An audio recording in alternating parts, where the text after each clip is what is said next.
친구들 안녕. 점심 먹었어요? 유튜브를 보다가 너무 이렇게 투표가 잘못된 거잖아요. 투표 용지가 부족하다는 건. 지금까지도 이런 전례가 없었고, 또 제가 생각해 봤을 때는 일단 딱 객관적인 문제로 접근을 해보면 되잖아요.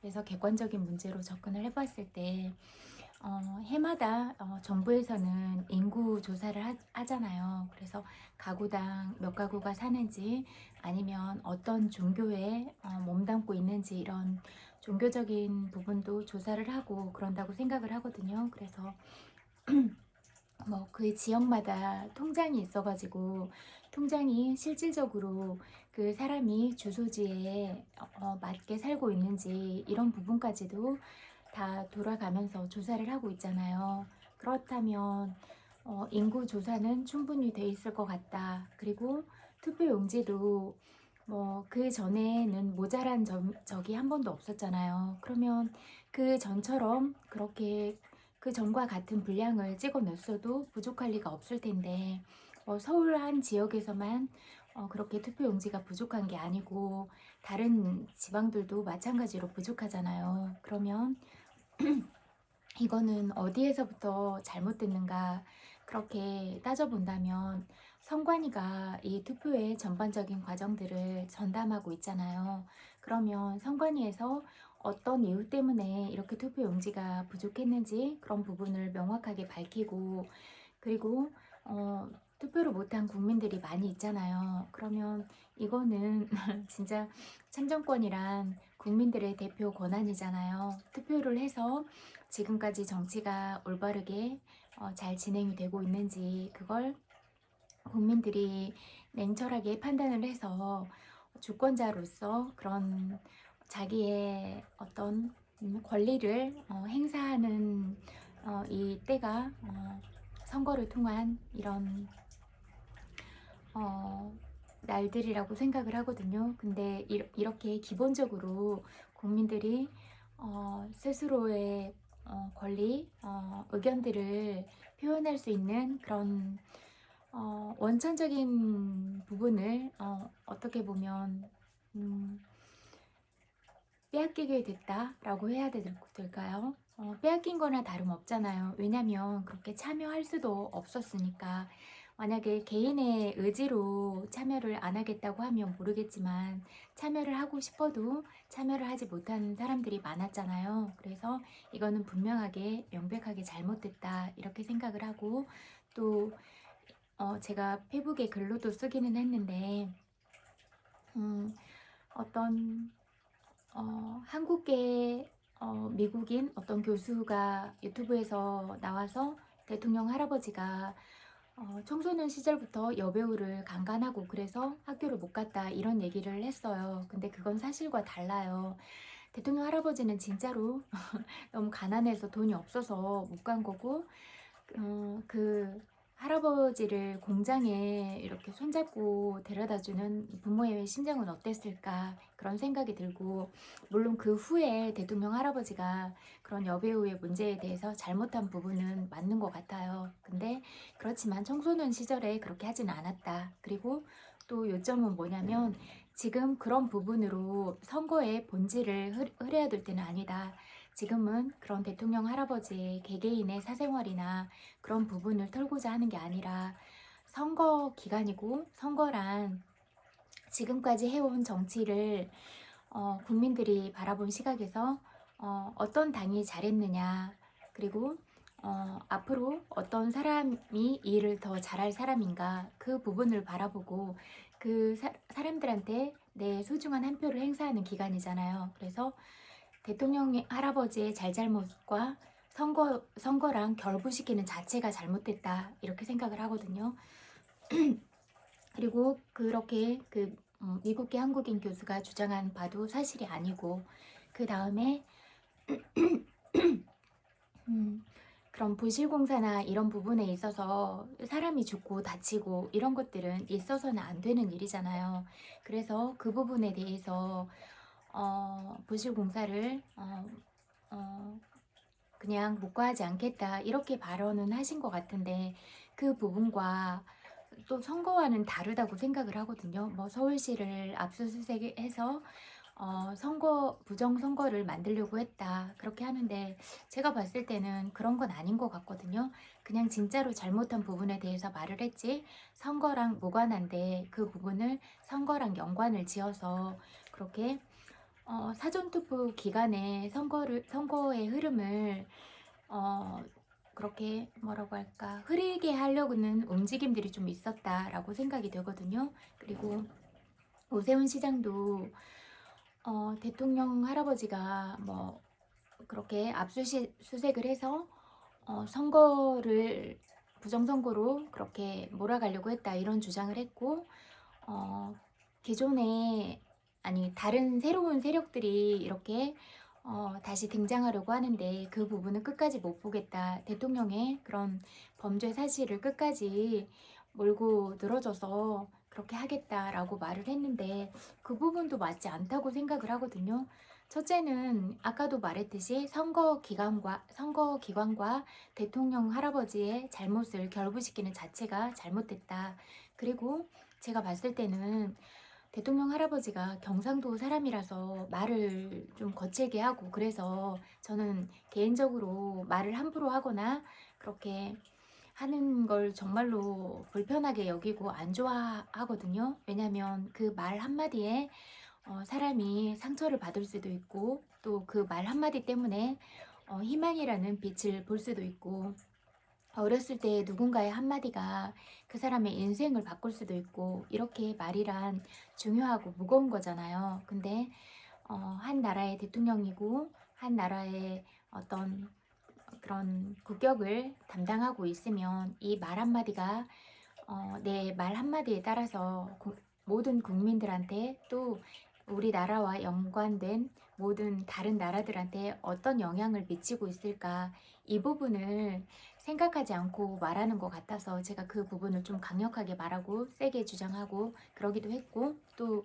이제 온 세상이 다 잠이니까 그러면 힘을 가진 사람들이 잠을 자거나 이런 것들은 별 문제가 없는데, 뭐 국회의원들도 그렇고 대통령 할아버지도 그렇고 일단은 기본 급여도 세고 수당도 세니까 뭐 잠을 잔다고 하더라도 그냥 합법적으로 그럼 급여를 다 받고 자는 건데, 뭐 진짜 아가 때부터 시작한 연습생들이나 그런 친구들은 연습생을 죽어라고 하다가 안 되면 그냥 인생이 묻히고, 또는 이렇게 세상에 등단을 해도 뭐 회사의 착취나, 그리고 제대로 된 보호를 안 해줬을 때 대중들로부터도 가진 이렇게 문매를 다 맞고 감당하지 못하게 되고 우울증에 시달리고, 그래서 자살을 하게 되는 경우도 너무 많았고, 또 어두운 시기들이 너무 많이 있었잖아요.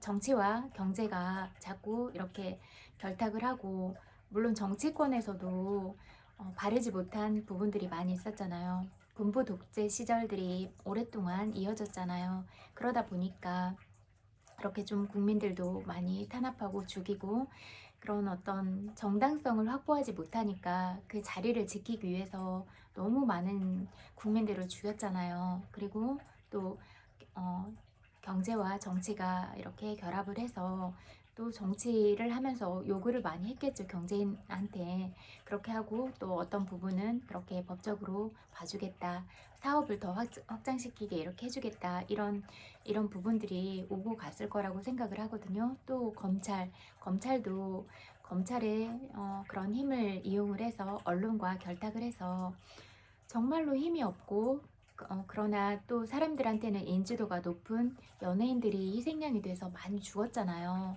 그러면 연예인들은 그렇게 보이는 면은 화려하지만 대중들이 진짜 무분별하게 그렇게 욕을 하고 그러면 그런 게 얼마나 상처가 돼요.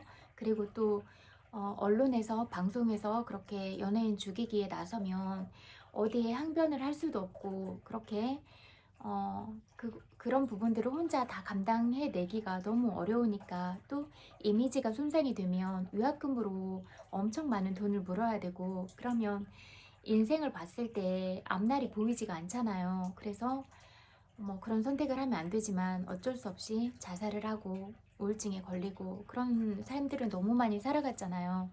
그래서 이런 부분들을 다 밝은 세상으로 보내서 누구라도 억울한 일을 당하지 않게 만들었으면 좋겠다, 이 생각이 들었어요. 그리고 언론도 진짜로 언론인이 양심을 갖고 바른 보도를 하고, 내가 이 펜으로 한 사람을 살릴 수도 있고 한 사람을 죽일 수도 있다, 이런 경각심을 가지고 우리가 일을 해야 된다, 이런 생각이 들었어요. 그래서 이런 모든 부분들을 투명하게 하고 싶었고, 또 오세훈 시장이 그렇게 했을 때 그 전에도 많은 이렇게 여론들은 들었지만 그렇게 중요하게 생각을 하지 않고 그냥 지나갔어요. 왜냐하면 그냥 잘못 형성된 여론도 있고 그 사람을 알지 못하는데 함부로 판단을 한다는 건 맞지 않다라는 생각이 있었기 때문에. 근데 이렇게 계속 선거에 대한 얘기를 하고 대통령 할아버지에 대한 얘기들을 하니까 그냥 이 사람은 어떤 사람인가 궁금한 거예요. 그래서 자료들을 검색을 해봤더니 그 박원순 시장이 그때 죽었잖아요. 갑자기 죽고 그 죽은 이유가 뭐 그 여비서 성추행 건과 맞물려 있어서 그렇게 했고, 그래서 영상을 찾아봤는데 어떤 케이크를 자르거나 그럴 때 여비서의 손이 박원순 시장 손 위에 올라가 있었어요. 근데 생각을 해보세요. 객관적으로 성폭행을 하는 사람이 손을 잡아야 되는 거 아니에요? 그리고 또 여비서가 그 보낸 문자도 있었는데 뭐 아빠 같다, 뭐 꿈에서 보자, 막 이렇게 말하니까 뭐 박원순 시장이 그러면 우리는 꿈에서는 볼 수 있는 거냐, 이렇게 말을 했었거든요.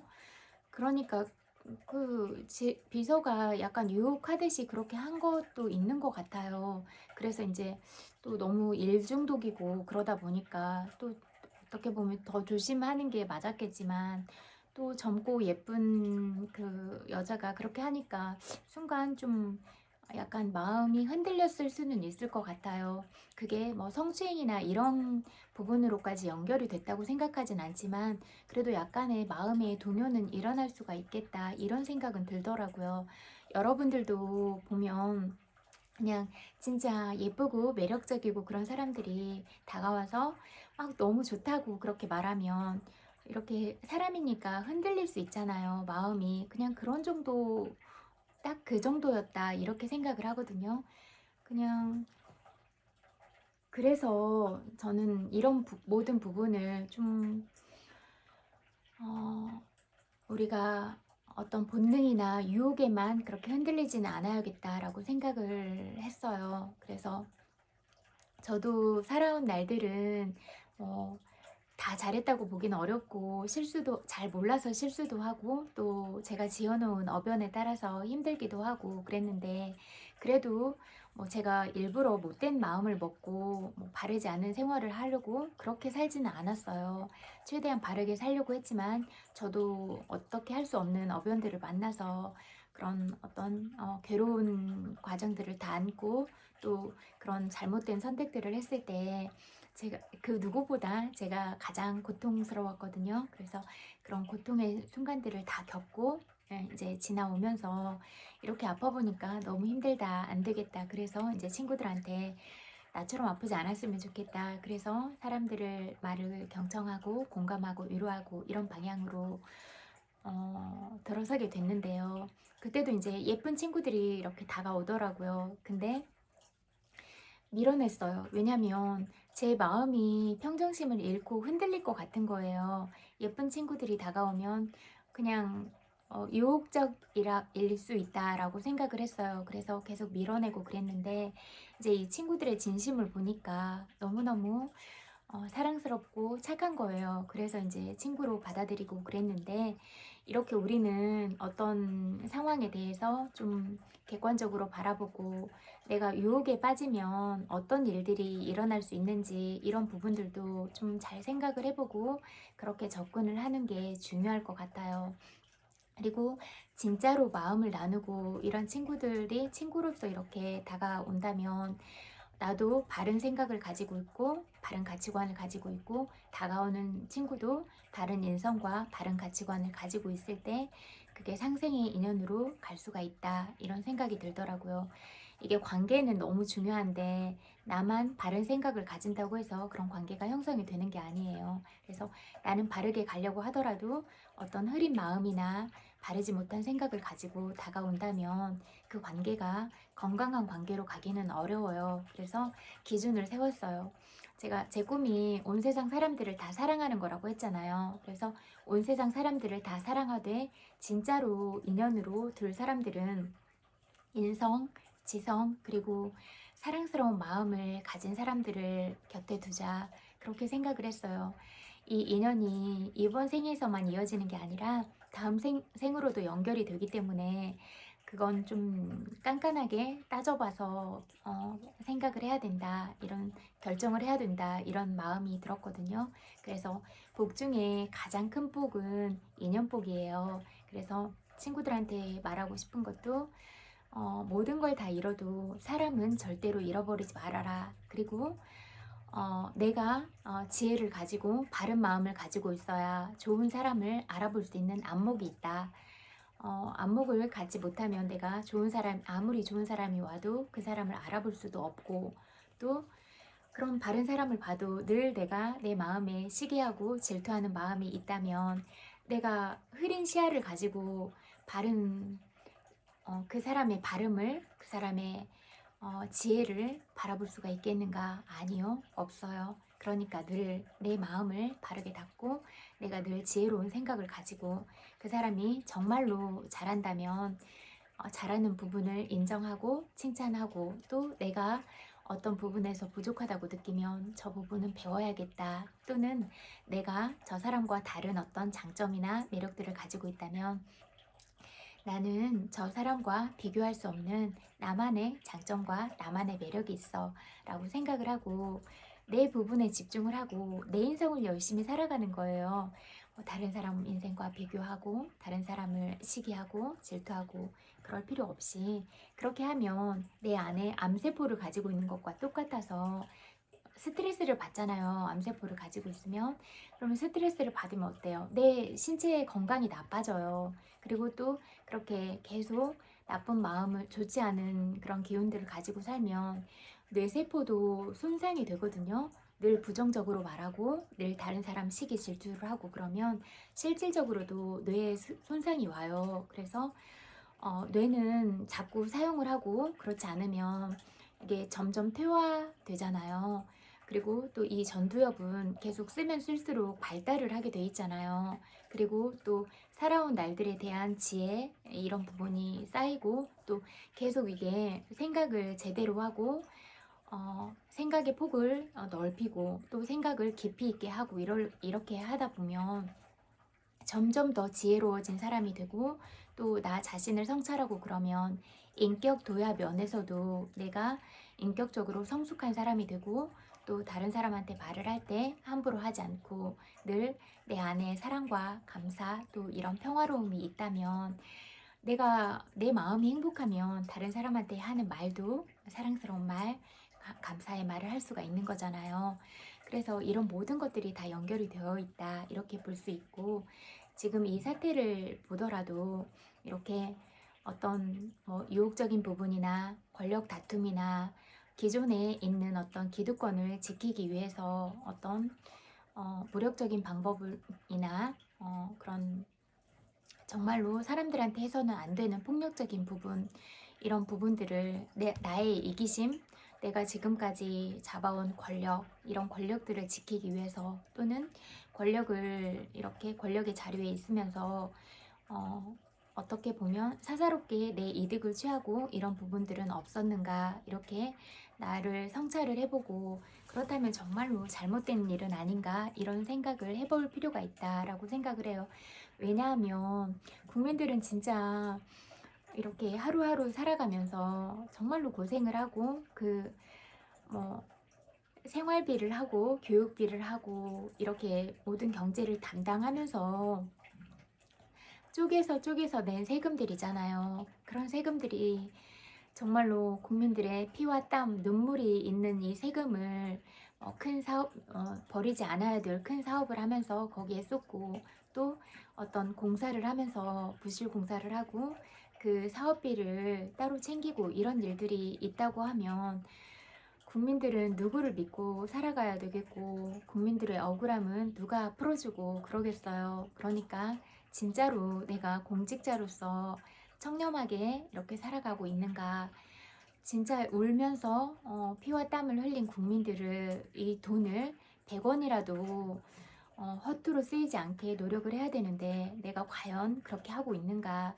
이런 부분들을 잘 생각해 볼 필요가 있다라고 생각을 해요. 그래서 어떤 경우에도 바르게 가야 된다 이렇게 생각을 해요. 권력도 재산도 우리가 죽으면서 가지고 갈 부분들은 아니잖아요. 잠깐만요. 힘들어서 물 좀.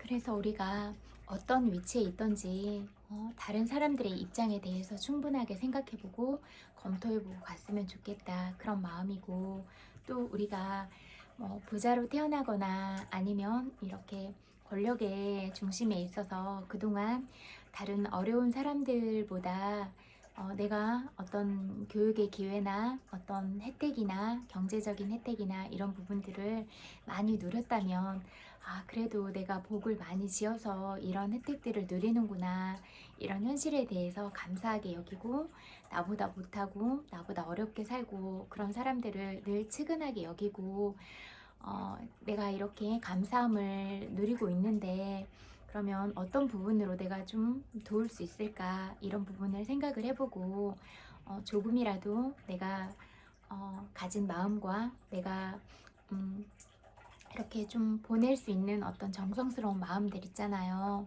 실질적으로 도와줄 수 있으면 더 좋고, 그렇게 도울 수 있는 그런 도움의 손길들은 어떤 것들이 있을까 늘 고민을 해보면서 그렇게 좋은 방향으로 갔으면 좋겠다, 이런 생각이고, 이렇게 투표 때문에 지금 시위가 일어나고 있는 상황이잖아요. 근데 제가 생각할 때는 경찰들도 너무나 소중한 사람이고 귀한 사람들이라고 생각을 해요. 그러나 국민들 또한 지금 이 상황이 잘못됐다고 생각을 해서 억울한 마음이 있으니까 이렇게 호소를 하고 있는 거잖아요. 그래서 서로의 입장을 생각을 해보는 거예요. 경찰은 국민들이 정말로 억울하구나, 저렇게 억울해서 화가 많이 났구나, 이렇게 생각을 하고 국민들도 생각을 해보는 거예요. 경찰들도 누군가의 소중한 아들이다, 이렇게 생각을 해보면, 아유, 내 아들도 군대에 간 적이 있었는데 지금 저렇게 복무 기간 중에 저렇게 공적 업무를 수행을 하는구나, 이렇게 생각을 하고 서로가 어떤 부분이 일어나지 않도록 막는 상황은 있겠지만 어떤 경우에도 폭력적으로 그렇게 하지는 마세요. 이렇게 서로의 마음을 헤아려주고 그냥 딱 그 선만 지키는 거예요. 선만 지키지 또 폭력적으로 국민들을 다치게 하거나 그렇게 해서도 안 되고, 국민들도 경찰들도 누군가의 소중한 아들이니까 절대로 폭력적으로 폭력적인 말을 해서도 안 되고 폭력적인 행동을 해서도 안 된다. 그리고 어제 선관위 근처에 불이 났잖아요. 근데 그렇게 아무리 잘못을 했다고 해도 불을 질러버리거나 그렇게 하면 안 된다라고 생각을 하거든요. 그래서 지금 이 문제는 명백하게 잘못된 일이고 그래서 바로잡아야 될 일이고 그런 부분은 맞다고 생각하지만, 이 일을 수습함에 있어서는 누구도 다쳐서는 안 된다. 그리고 누구도 마음이 상하는 일이 있어서는 안 된다, 이렇게 생각을 하거든요. 그러니까 우리 모두가 너무 그렇게 거칠게 말하고 또 거칠게 행동을 해서 서로가 서로에게 위협적인 그런 상황들은 만들지 않았으면 좋겠다, 그렇게 생각해요. 왜냐하면 우리는 다 그냥 우리나라 국민들이잖아요. 그러니까 누군가의 소중한 가족이고 아들이고 딸이고 그렇게 자녀다, 이렇게 생각을 하시고, 또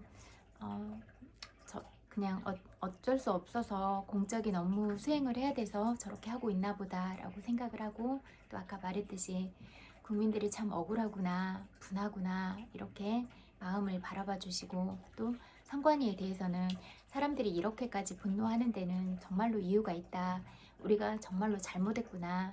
이 부분들을 빨리 수습하고 바로 잡아가고 사과를 해야겠다. 이런 방향으로 가서 모든 부분들이 잘 원만하게 해결되기를 그렇게 바랄게요. 그래서 우리가 그 전직 대통령 때문에 계엄 사태가 일어났을 때도 폭력적인 시위로 번지지 않고, 그때 너무 많이 고생을 했잖아요.